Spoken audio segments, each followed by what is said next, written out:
Quero fazer a leitura com os irmãos de 2 versículos da Palavra de Deus, Romanos capítulo 1, versículos 16 e 17.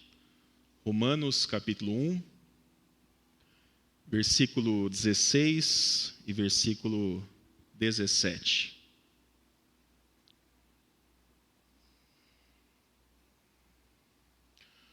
O texto está sendo projetado, e como são apenas 2 versículos, eu quero que você leia junto comigo bem forte. Vamos lá? Pois não me envergonho do Evangelho, porque é o poder de Deus para a salvação de todo aquele que crê, primeiro do judeu e também do grego, porque a justiça de Deus se revela no Evangelho, de fé em fé, como está escrito, o justo viverá por fé. Aleluia por isso. Senhor, obrigado pela porção da Tua palavra que nós acabamos de ler. E nós pedimos que o Teu Santo Espírito nos dirija nesse momento de reflexão, nesse momento de meditação, e que dos céus, ó Pai, nós recebamos nesse momento o pão espiritual, o alimento para a nossa alma, Senhor. Essa é a nossa oração, essa é a nossa expectativa diante do Senhor essa noite. Em nome de Jesus, amém, Pai, amém. Queridos irmãos, em 31 de outubro de 1517, no século XVI, um monge alemão da ordem agostiniana, chamado Martinho Lutero, afixou na porta da Catedral de Wittenberg, na Alemanha, 95 teses, onde ele apontava algumas práticas, alguns pontos do dogma, da doutrina da Igreja Católica Romana, onde a Igreja deveria se reformar, se transformar, ser diferente. Apenas para a gente lembrar, a gente não tem tempo para traçar uma linha histórica de toda a história da Igreja, mas até 1517 havia apenas uma igreja, a Igreja de Cristo, a igreja que começou lá em Atos capítulo 2, no Pentecostes, com a descida do Espírito Santo, onde os discípulos de Jesus receberam poder e autoridade espiritual para pregar o Evangelho. A partir dali, pessoas começaram a se converter ao Senhor e comunidades de fé, igrejas começaram a ser plantadas. Portanto, até 1517 havia apenas uma igreja que avança por 15 séculos de história até a ocasião da Reforma.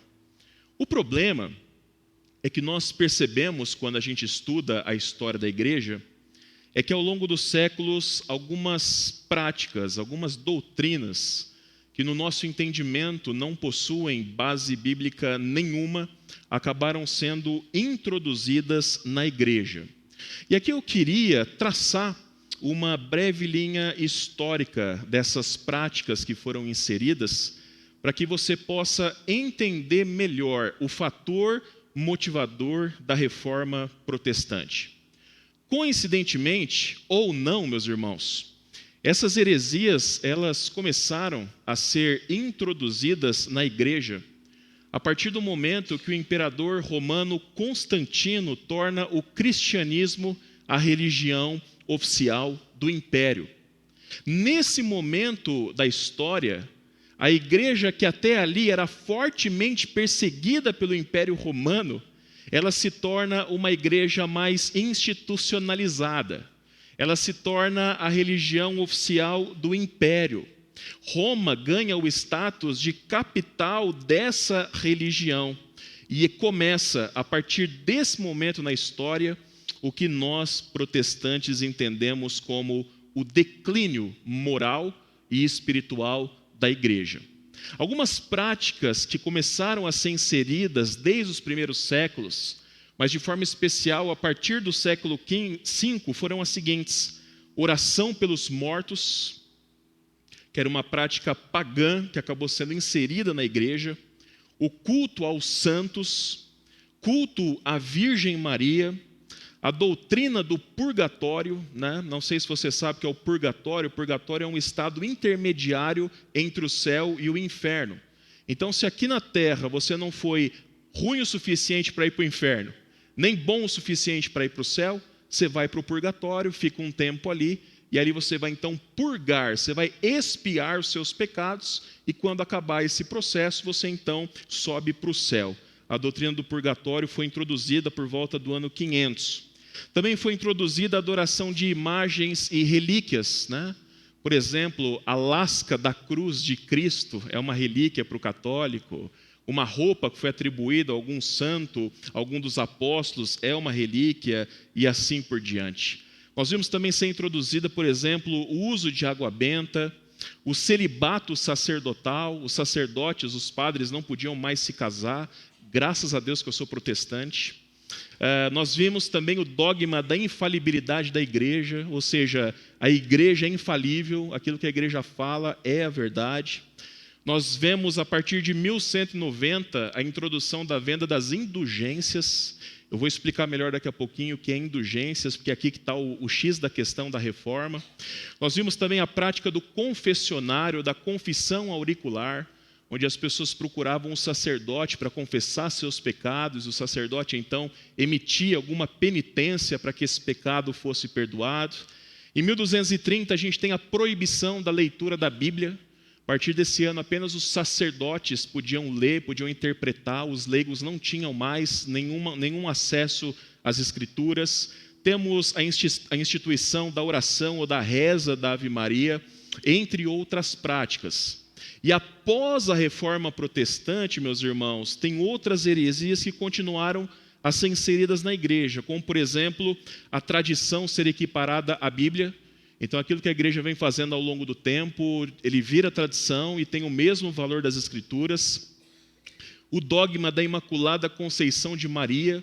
Então, não sei se você sabia, mas os católicos creem que Maria não tem pecado. Não sei se você sabia disso, e que ela permaneceu virgem durante toda a sua vida, e inclusive que ela ascendeu aos céus, ela não morreu. Alguns creem que ela morreu e foi para o céu com o corpo dela, alguns creem que ela não passou pela morte, mas ela foi arrebatada e está na glória com o Senhor de corpo e alma, entre outras coisas que para nós são heresias, não estão baseadas na palavra de Deus.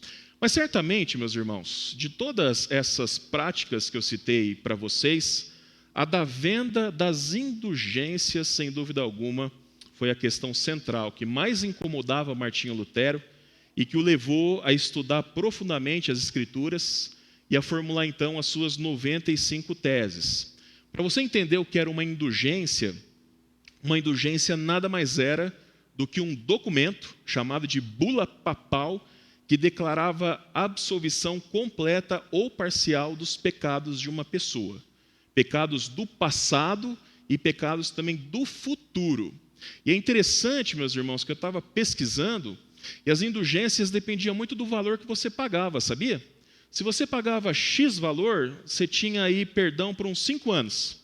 Se você pagar um valor maior, você tinha para 20 anos. E se você pagasse um bom valor, aí a bula papal vinha, perdoado para o resto da vida. Então era assim que funcionavam as indulgências. As indulgências também eram compradas para pessoas que já haviam morrido. E era uma oferta muito tentadora. Imagine você acabar de perder um parente seu, alguém que você amava, e um padre chegar para você e falar assim: você tem certeza do destino do seu ente querido? Você fala: não. Aí você fala assim: olha, se você comprar essa indulgência aqui, você pode ter certeza que a alma dele, onde estiver, vai para o céu. Você não pagaria o que você tem, o que você não tem, se você acreditasse nisso? Certamente você pagaria. Havia um ditado naquela época, meus irmãos, que dizia assim: no tilintar da moeda, no fundo do gasofilácio, a alma sai voando do purgatório para o céu. Essa era o marketing, essa era a propaganda que eles faziam. É interessante porque na história a venda das indulgências começou no papado de Leão X. E Leão X estava construindo uma catedral, só que ele não tinha dinheiro. Roma estava passando por uma crise. E ele inventou então essa história de indulgência para poder então arrecadar dinheiro para fazer a sua nova catedral. Em linhas gerais, meus irmãos, não sei se ficou claro para você, mas o que a igreja estava fazendo era vender a salvação. A sua salvação tem um preço. O perdão dos seus pecados pode ser comprado por dinheiro. Reagindo a isso, Lutero, então, ele escreveu e ele afixou na porta da Catedral de Wittenberg as suas 95 teses que reagem à luz das Escrituras a essa questão das indulgências. E essas 95 teses, elas têm como base aquilo que nós conhecemos como os 5 pilares da Reforma Protestante, que também são chamados de os solas, né? Os 5 solas, né? Latim, sola, no português, somente. Sola gratia, sola fide, solus Christus, sola Escritura, soli Deo gloria. Traduzindo para o português, somente a graça, somente a fé, somente Cristo, somente a Escritura, glória, somente a Deus. Somente a graça, para mostrar que Deus não nos salva por obras. E Deus não nos salva também porque nós pagamos pela nossa salvação. Ele nos salva unicamente pela sua graça, pelo favor imerecido do Senhor que nasce da sua bondade, que nasce da sua misericórdia. Nós enfatizamos somente a fé para mostrar o ensino bíblico de toda a Escritura, que desde o chamado de Abraão, aliás, desde antes do chamado de Abraão, desde Abel, desde Noé, o homem é salvo, o homem é justificado por Deus exclusivamente por meio da sua fé. Somente Cristo, meus irmãos, para mostrar que Jesus é o único e suficiente caminho para a salvação.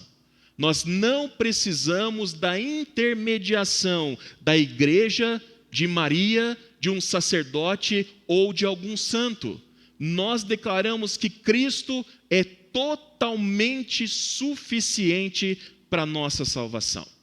Somente a Escritura, para afirmar que os 66 livros da Bíblia possuem autoridade e inspiração divina e são a nossa única regra de fé e de prática. Ou seja, a Bíblia nos ensina no que crer, ao mesmo tempo em que ela nos ensina como devemos viver a nossa vida. Nem a igreja, nem a tradição, nem qualquer homem, nem mesmo o Papa tem autoridade igual ou maior do que a Escritura.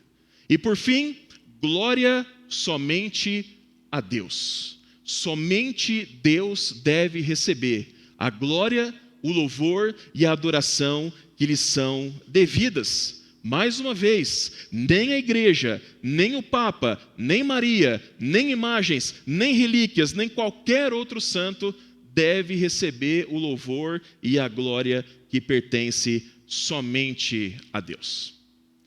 John Wycliffe, John Huss, Martinho Lutero, Calvino e outros reformadores da história, meus irmãos, defenderam que todos os dogmas, todas as doutrinas e todas as práticas da igreja alheios, diferentes ou contrários a esses 5 solas, esses 5 pilares fundamentais, deveriam ser rejeitados ou imediatamente abandonados. Com o passar dos anos, o movimento reformado ele acabou se espalhando por toda a Europa, graças a Deus por isso. Chegou a países como França, como Holanda, como Suíça, Alemanha, Reino Unido, Escócia e muitos outros. Da Europa, ele acaba chegando nos Estados Unidos, por intermédio de John Knox, o escocês John Knox, que é o pai do presbiterianismo. Dos Estados Unidos, meus irmãos, a fé reformada, a fé presbiteriana, ela acaba chegando no Brasil através de Ashbel Green Simonton. Mas tem algo muito interessante, porque Simonton não foi o primeiro reformado a pisar em solo brasileiro. A história nos conta que em 10 de março de 1577, ou seja, 60 anos após o início da reforma, no Rio de Janeiro, foi celebrado o primeiro culto protestante em solo brasileiro, por intermédio de um grupo de pastores e missionários franceses. Ou seja, 60 anos após o início da reforma, já teve o primeiro culto protestante. O início, como você talvez saiba, não foi fácil para os protestantes. A igreja protestante foi perseguida pelos católicos. Inclusive, nessa época, João Calvino, porque o francês Villegagnon mandou uma carta para Calvino dizendo assim: Calvino, vamos mandar missionários para o Brasil. E Calvino envia 12 missionários. E esses 12 missionários são brutalmente assassinados pelos católicos em solo brasileiro. Inclusive, o último missionário morto foi morto, sabe por quem? Por José de Anchieta.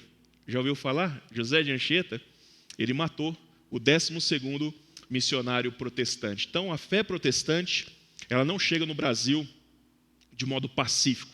Houve muita resistência, muito sofrimento e muito sangue derramado. Quando Simonton chega, em 12 de agosto de 1859, as coisas já são mais tranquilas para os protestantes. A fé evangélica já é mais tolerada. E Simonton, então, inicia o trabalho presbiteriano no Brasil. E aí, nós chegamos a nós aqui. Nós, como Igreja Presbiteriana Independente de Votuporanga, nós somos fruto e somos herdeiros dessa história. E com muita alegria, meus irmãos, até mesmo com um certo orgulho santo, nós dizemos e afirmamos que nós somos reformados, somos presbiterianos e somos calvinistas. E continuamos vivendo a nossa fé e a nossa prática, tendo por fé esses mesmos 5 pilares da reforma, que até hoje nos dão segurança de que nós somos uma igreja fiel a Deus e a sua palavra. Irmãos, deixa eu beber uma água aqui, que engastalhou aqui a garganta.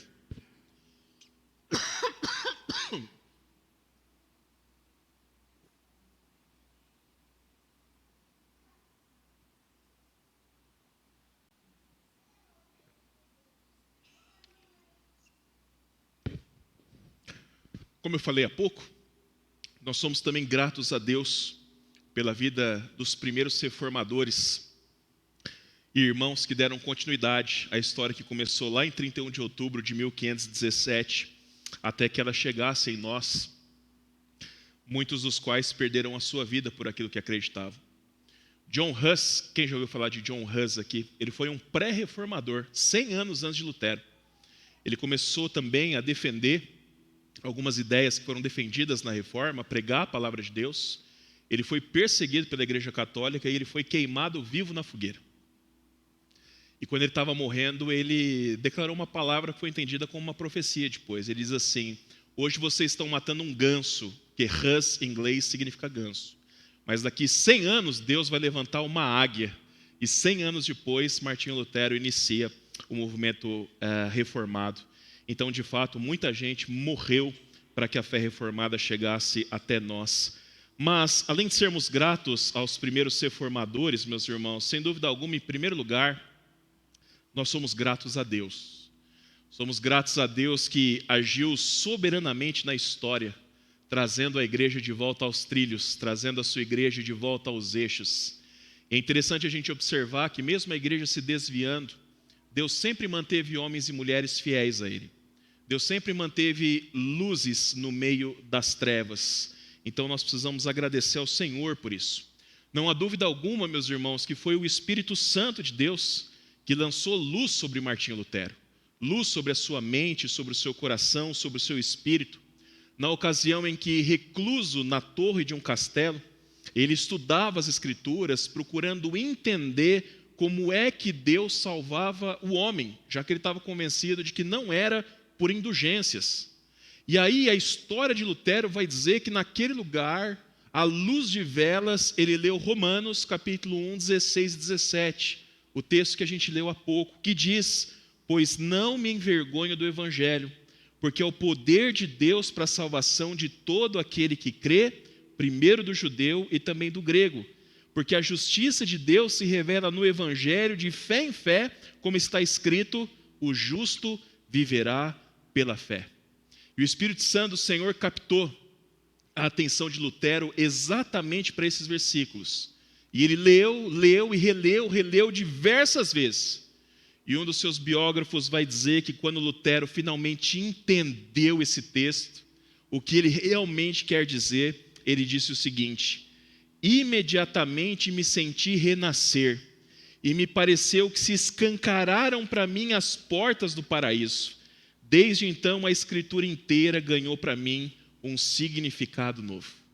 Ao ler esse texto, Lutero entendeu que ele não era salvo por obras. Ele entendeu que ele não estava em paz com Deus por confessar seus pecados a um sacerdote. Ele entendeu que a salvação ou o perdão de Deus não poderiam ser comprados por valor nenhum. O Evangelho é o poder de Deus para salvar todo aquele que crê.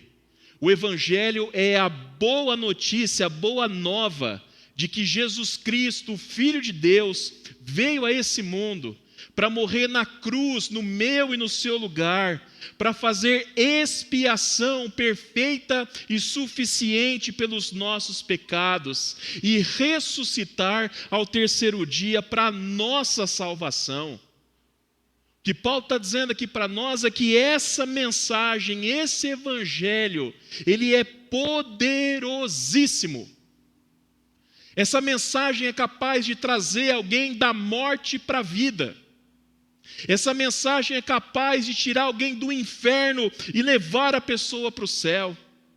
Essa, meus irmãos, é uma mensagem que é poderosa para ressignificar a nossa existência, para dar sentido para a nossa vida, para a gente responder aquela perguntinha: por que eu estou aqui? Por que eu nasci? Por que é que Deus me criou? O Evangelho, meus irmãos, ele é poderoso para nos transformar o nosso caráter.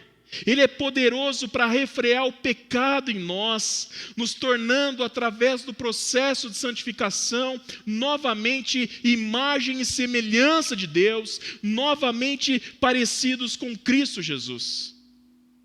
Quando a gente olha para 1 Coríntios 1, 22 a 24, a gente vê Paulo falando uma coisa muito semelhante. Paulo diz para nós que o Cristo crucificado é escândalo para os judeus e loucura para os gentios. Mas ele vai dizer que para aqueles que foram chamados no Evangelho, para aqueles que foram salvos no Senhor, a cruz de Cristo é o poder de Deus e a sabedoria de Deus. Olha que coisa maravilhosa. A cruz, o Evangelho de Cristo é o poder de Deus e a sabedoria de Deus. Mas Lutero não entendeu apenas que o Evangelho é o poder de Deus para salvar. Ele entendeu como é que podemos ter acesso a esse poder. Como é que eu posso trazê-lo para a minha vida? Ou como ele é derramado em mim?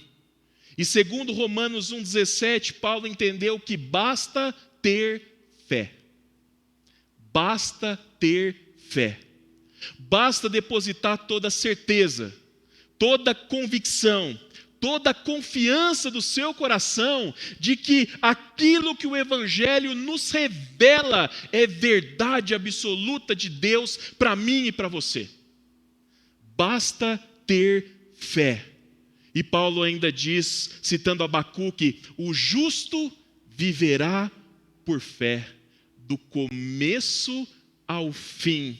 Queridos irmãos, Abel, Enoque, Noé, Abraão, Sara, Isaque, Jacó, José, Moisés e tantos outros depois deles foram justificados, foram salvos pelo Senhor por meio da sua fé.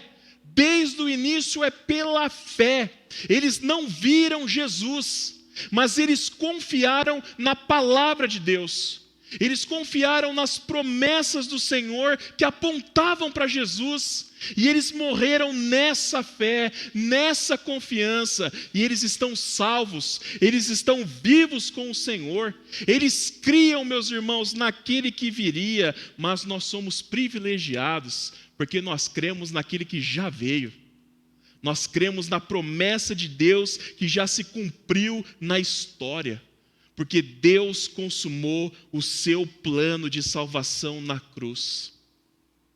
Deus ascendeu o seu Filho novamente aos céus. E nós temos a promessa do Senhor que um dia Ele voltará. E eu não sei você, mas eu creio com todo o meu coração que Ele vai voltar. E é nisso que eu coloco a minha fé. Romanos capítulo 10, 9 a 11 diz assim: se com a boca você confessar Jesus como Senhor, e em seu coração crer que Deus o ressuscitou dentre os mortos, você será salvo. Porque com o coração se crê para a justiça, e com a boca se confessa para a salvação. Pois a Escritura diz: todo aquele que nele crê, não será envergonhado. Meus irmãos, na nossa vida, de modo geral, nós somos condicionados à meritocracia, não é verdade? A gente aprende que as nossas conquistas a gente tem que fazer por merecer, tem que vir do nosso mérito. Isso se aplica em muitas áreas da nossa vida, mas jamais se aplica à nossa salvação. E é isso que foi uma das coisas que Lutero entendeu. Jamais se aplica à nossa salvação. Nós somos salvos única e exclusivamente através da graça de Deus, por meio da fé no Evangelho. Paulo deixa isso muito claro para nós quando ele trabalha esse tema na carta aos Efésios. Olha, já que vai projetar para nós o que diz Efésios 2, de 8 a 10. Porque pela graça vocês são salvos, mediante o quê? Mediante a fé. E isso não vem de vocês, é dom de quem? É dom, é presente de Deus. Não de obras, para que ninguém se glorie, pois somos feitura dele, criados em Cristo Jesus para boas obras, as quais Deus de antemão preparou para que andássemos nelas. Querido irmão, querida irmã, a nossa salvação é pela graça. A nossa salvação é dom de Deus, é presente de Deus, é favor imerecido. O que de mais precioso, aquilo que custou mais caro para Deus, meus irmãos, o Senhor nos entregou de graça. E Ele só quer que a gente tenha fé nisso. E sabe por que Ele faz isso, meus irmãos? O próprio Paulo responde para a gente nos versículos que antecedem esses que a gente leu. A Jaque vai projetar, pode projetar, Jaque? A partir do 4, Jaque. Efésios 2, 4 a 7, está em Romanos. Eu vou ler aqui, Jaque. Mas Deus, sendo rico em misericórdia, por causa do grande amor com que nos amou, e estando nós mortos em nossas transgressões, nos deu vida juntamente com Cristo. Pela graça vocês são salvos, e juntamente com Ele nos ressuscitou, e com Ele nos fez assentar nas regiões celestiais em Cristo Jesus. Deus fez isso para mostrar nos tempos vindouros a suprema riqueza da sua graça em bondade para conosco em Cristo Jesus. Deus nos dá esse presente da salvação e Ele pede apenas que a gente tenha fé no Evangelho, porque Ele é rico em misericórdia. Paulo vai falar isso aqui, porque Ele nos ama, meus irmãos, profundamente, com um amor imensurável, com um amor incomparável, e porque Ele, diante do beneplácito da sua vontade, que é uma expressão que Paulo usa, da sua soberania, Ele decidiu mostrar para mim e para você, Ele decidiu mostrar para nós a riqueza da sua graça e a sua bondade para conosco, e Ele faz isso por meio de Jesus Cristo. Se não ficou claro para você, e é isso que Lutero queria que a Igreja Católica entendesse: pastor, como é que eu posso ser salvo? Como é que eu posso receber esse presente das mãos de Deus? Basta depositar toda a fé do seu coração naquilo que eu acabei de dizer. A fé é suficiente, a fé salva. Foi basicamente isso, meus irmãos, que Lutero, com um prego e um martelo, pregou na porta daquela catedral. E essa é a mensagem que o Senhor Jesus comissionou a sua igreja, que o Senhor Jesus comissionou a mim e a você a pregar por todo mundo, a pregar a toda criatura, na fé que pela ação sobrenatural do Espírito Santo, aqueles que crerem e forem batizados serão salvos. Essa é a promessa maravilhosa que nós temos da parte do Senhor. A minha oração, para a gente terminar essa mensagem, é que a gente nunca se envergonhe do Evangelho. Nunca tenha vergonha do Evangelho. Porque ele é o poder de Deus para salvar. Aliás, meus irmãos, que a nossa vida seja o Evangelho de Jesus Cristo encarnado. Que nós sejamos, assim como o apóstolo Paulo falou, cartas vivas nesse mundo mau e em trevas que nós vivemos, para que quando as pessoas olharem para nós, elas possam conhecer a Cristo, elas possam conhecer essa mensagem de salvação, e que as nossas bocas proclamem, falem, que existe apenas um único mediador entre Deus e os homens, e principalmente como igreja, que nós possamos perseverar dentro desses 5 pilares da reforma protestante, e estarmos sempre atentos e vigilantes, para que heresias não adentrem pela porta da nossa igreja. Afinal de contas, como foi um dos lemas da reforma, né, Miltinho? Igreja reformada, sempre se reformando. Por isso a gente precisa estar atento e firmado nesses 5 pilares, para que essas heresias modernas que a gente tem visto por aí não adentrem pelas portas da nossa comunidade. Somente a fé, somente Cristo, somente a graça, somente a Escritura, glória somente a Deus. Amém? Que Deus assim nos abençoe em nome de Jesus, meus irmãos.